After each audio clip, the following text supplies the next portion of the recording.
सो दोस्तों, आज का दिन मैं बताऊँ तो नॉर्मल डे जैसा था। मुझे ऐसा नहीं लगा कि कुछ भी आज एक्साइटमेंट हुआ।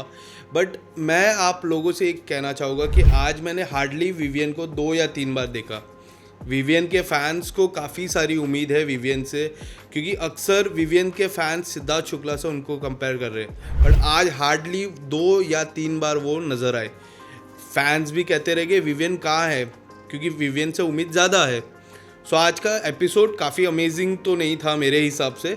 दिन की शुरुआत हुई आर ग्लास से। आर ग्लास को अकेला तो रहना नहीं था, कोई ना कोई उस आर ग्लास के इर्द गिर्द होना चाहिए था। आर ग्लास के इर्द गिर्द करण थे लास्ट तक, फिर करण भी सो गए।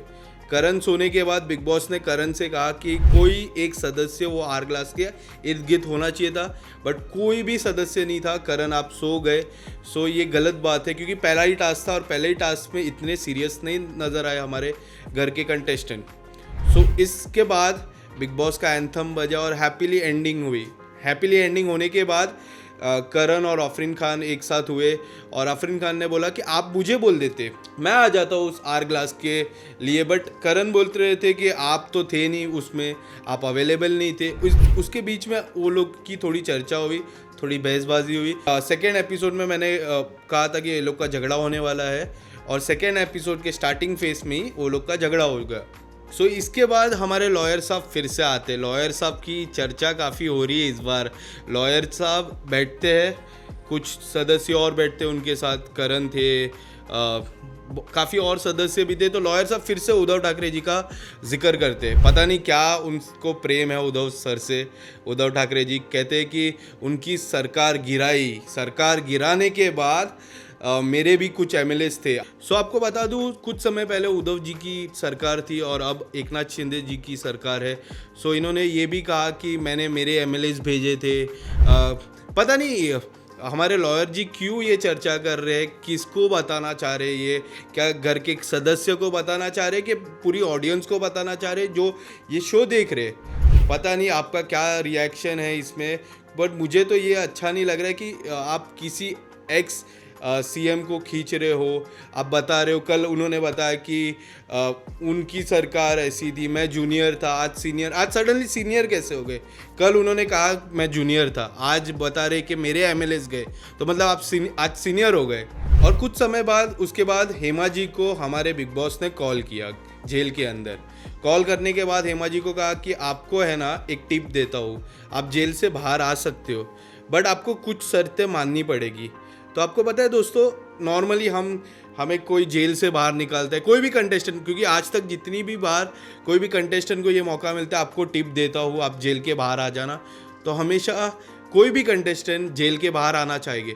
बट आपको पता है हेमा जी और पाजी जी ने क्या कहा? अब पाजी जी ने कहा कि हमें ये टिप नहीं मंजूर है और हम जेल में कंटिन्यू करेंगे।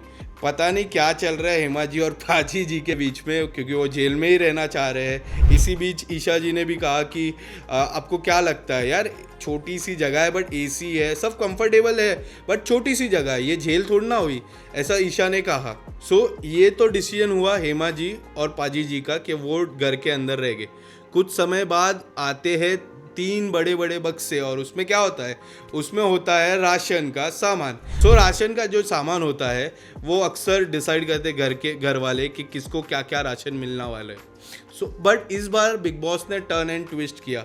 ये जो डिसीजन है वो दिया पाजी और हेमा जी के हाथ में, कि वो लोग डिसाइड करेंगे कि कौन कौन घर पे क्या क्या राशन मिलेगा। कोई सदस्य बोलते ये तो ऐसा हो गया कि वो जेल में नहीं है, हम ही जेल में है। वो लोग डिसाइड करेंगे कि किसको क्या क्या राशन मिलेगा। बक्से जेल के अंदर जाते हैं, जेल वाले डिसाइड करेंगे, मतलब जेल के अंदर जो है वो डिसाइड करेंगे कि जेल के बाहर है वो खाना क्या खाएंगे। ये जो डिसीजन है उन हेमा जी और पाजी जी के हाथ में बिग बॉस ने रख दिया। उसके बाद एक एक करके सदस्य जा रहे हैं, उनसे मांग रहे कि ये दे दीजिए, दही दे दीजिए, पनीर दे दीजिए, प्यार से, एकदम प्यार से। हेमा जी और पाजी जी उनको दे रहे, पनीर दे रहे हैं, किसको दही दे रहे। बट आपको क्या लगता है, ये फटाफट देने उनको डिसीजन लेना चाहिए कि नहीं, ये जो राशन है ये हफ्ते का राशन है, ये पूरा हफ्ता हमको ये राशन चलाना है। आप जितना मांगोगे उतना तो नहीं मिलने वाला है, आप बचा के रखिए, क्योंकि राशन तो बचाना है, पूरा हफ्ता राशन चलने वाला है। तो ये जो डिसीजन जो बिग बॉस ने दिया है हेमा जी और पाजी जी के हाथ में, क्या लगता है आपको, सही डिसीजन है या गलत डिसीजन है? आज आपको पता है सबसे बड़ी बात मुझे पर्सनली मुझे क्या लगी, शहजादा और मुस्कान एक जगह बैठे थे, शहजादा स्माइल कर रहे थे, मुस्कान भी स्माइल कर रही थी। मैं आपको ये नहीं कह रहा हूँ कि कोई लव एंगल था, बट शहजादा है ना मुस्कान को कहते हैं कि आप इनोसेंट हो इस गेम में। मुझे ना लास्ट ईयर की चर्चा होती है, मैं एक तरफ ईशा जी को देखता हूँ और एक तरफ अंकिता जी को देखता हूँ। मुझे अक्सर लगता था कि अंकिता जी वेल प्रिपेयर्ड है वो शो के लिए। मुनावर जीते, ठीक है, अंकिता जी भी जीतने के लायक थे, बट मैं अदर हैंड में देखता हूँ ईशा मालविया को।